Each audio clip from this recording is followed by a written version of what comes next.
If nothing else, I am a woman of my word. It is 8 a.m.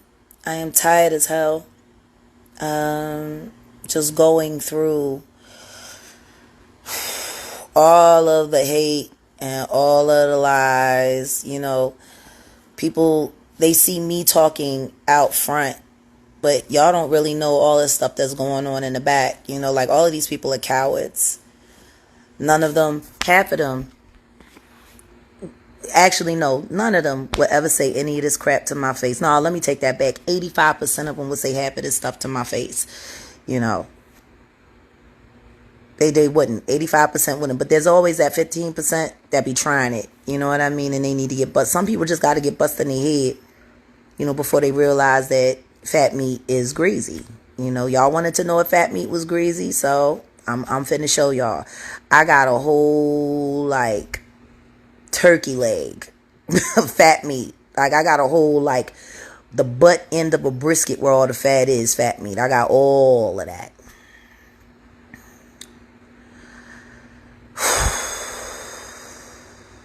Honeycomb, honeycomb, honeycomb. Now, you could have pulled your minions to the side and said, look, I don't know if you want to mess with her. We don't know what she got. So I'm going to tell you what I got. I think it was '03. Yeah. It was right before me and Music Soul Child did the Grey Goose tour. There was a young woman, beautiful woman.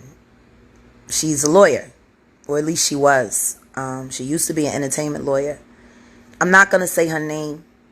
The story is enough. Because I don't know. I hope I won't be putting her in danger. But she shouldn't have to feel afraid after all of these years, almost 20 years, But I had to give her a job. I shouldn't say I had to give her a job. I gave her a job working for me so she could find some safety. Because while she was working at Bad Boy, because she was one of the lead counsels for Bad Boy Entertainment, she witnessed something. She witnessed something that was disturbing to her. But what was really disturbing to her was the conversation that she had with Diddy after. See, Christopher Williams, I don't know, I guess he wanted to sign. I don't know what happened. But Puff was supposed to be giving him a demo deal, and he gave him a demo deal, and I guess it was supposed to turn into an album deal, which that never happened. But this young woman walked in to get approval on some paperwork. See?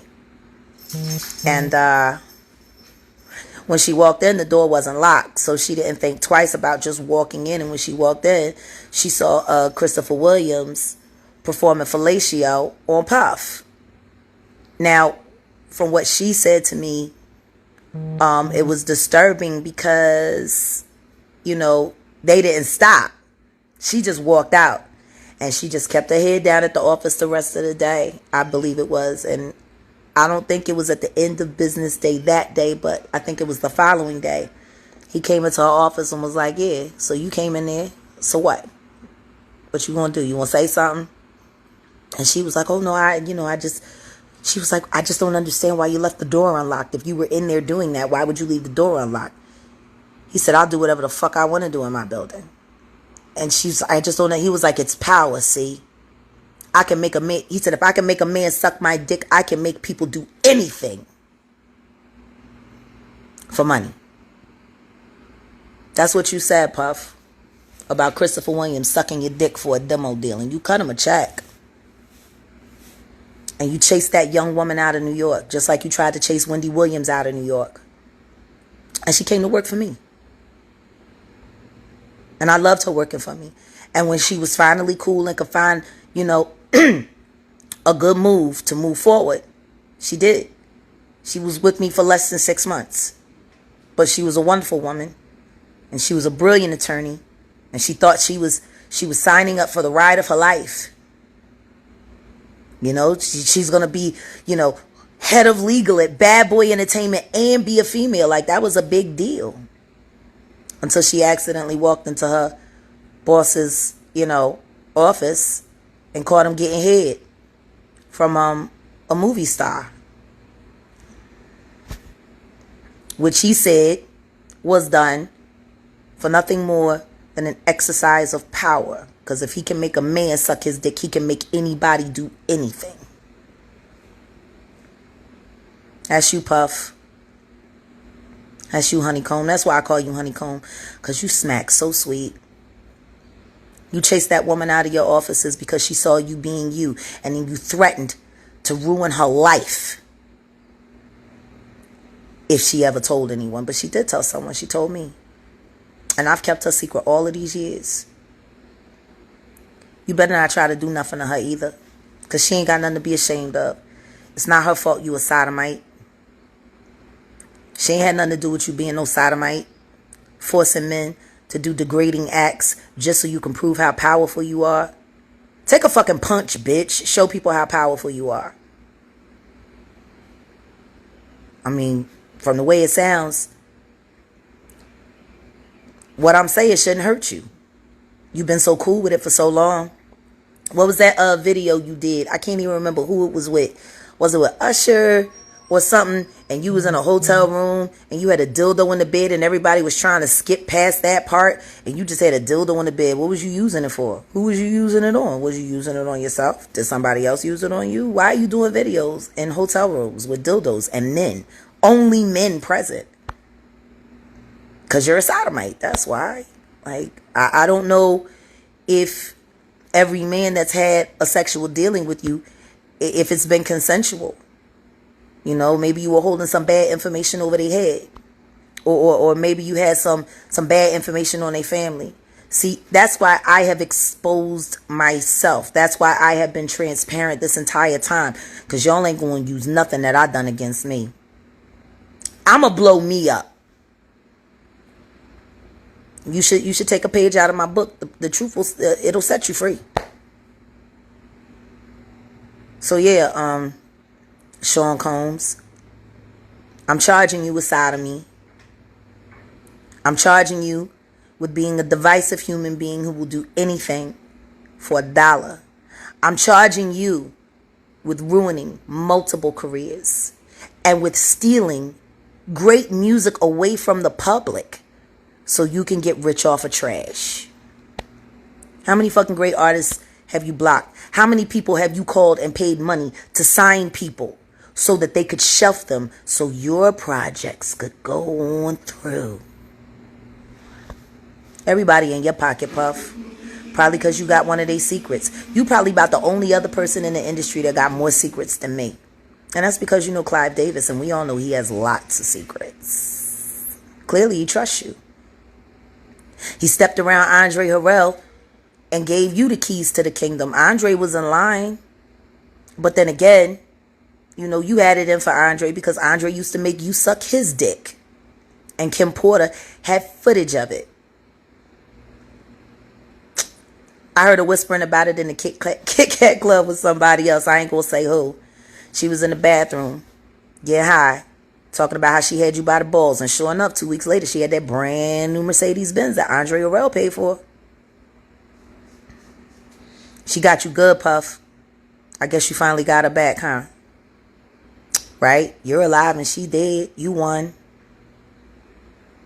See, what Andre did to you, it could have stopped with him.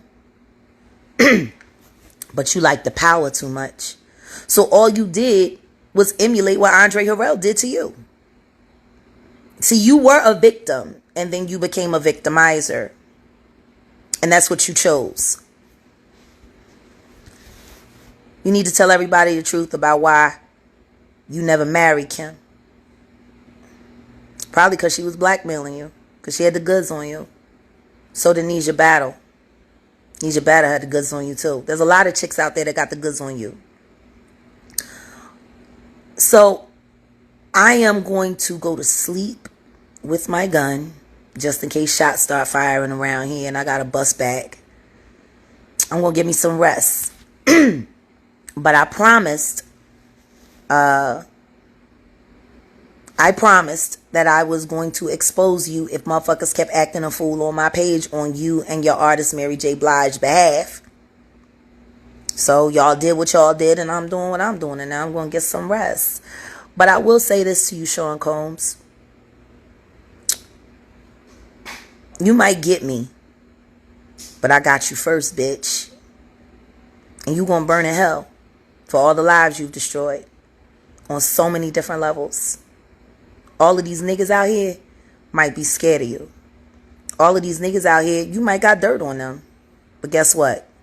I got more dirt on you than you got on me, Puff. And you owe Al B. Sure an apology for not properly acknowledging him as the amazing father that he is. Al B. Sure is an amazing father. He's an amazing grandfather. He's an amazing writer. And you hated him because he was gorgeous and more talented than you. And you knew he loved Kim. You knew he loved her. And you made sure that you got her out of the way. You're an asshole. You're a jealous little bitch. Running around diddling little boys and shit. You a punk. Why is anybody afraid of you when you ain't nothing but a punk? And all of them girls and all of them young boys that you put on planes, flying here and there so that you could sexually harass them and torment them and coerce them into doing sexual acts that they didn't want to do because you had dirt on them or because you had money on them. Those are all federal crimes. Check the statutes. If you put a bitch or a nigga on a plane and you're taking them to be sexually abused in any way, that's trafficking. That's 10 to 20. You'll do more time in jail than Shine did for covering your ass. And that's what you need to do. You need to go to jail. Do not pass go. Do not collect $200 extra. You got enough money. You need to pay reparations to everybody you fucked over. And you need to pay reparations to everybody who was ever signed to Bad Boy. You owe them money. Much as you stole from everybody, you probably still stealing from Mother Wallace. Biggie's trust probably ain't seeing everything that it's supposed to see because you a sneaky little fucking bastard. $885 million. You got a house here, you got a house there, you got this, you got that. Why didn't you look out for Faith? She was the first lady of Bad Boy. She was Big's wife. You made sure that happened. Why didn't you look out for Faith? You owe these niggas money, yo. Take like $200 million of that $885 you got. And just cut a check. Cut everybody $1 million. Cut everybody $1 million. Trust me, they earned it. Fucking with you. They earned it. You're an asshole. And there's other stories I could tell, but I told that story because it was attached to me. Because the woman that you scared into leaving New York came to me for refuge. See, I've been protecting women in this business for 2 decades. I've been looking out for women for 2 decades. And y'all niggas don't even fucking say thank you. But then again, how would you know? His press releases are so good. You might want to hire a new press agent, Puff. Because I don't think the bitch you got on, the bitch or the nigga that you got on payroll is going to be able to spin this or get in front of it. Because it's the truth. And you know what, Puff? If I'm lying, you can sue me. But we both know I'm not lying. Everybody knows you like humiliating men because you want to prove you the biggest dude in the room. But the truth is, you a bitch. You a fake Debo. And all somebody got to do is pick up a brick and bust you in your head. Lay that ass out. I promise you, the second you go down like Suge went down, it's over. And everything that you protect is going to, including fucking Mary J. fake ass queen.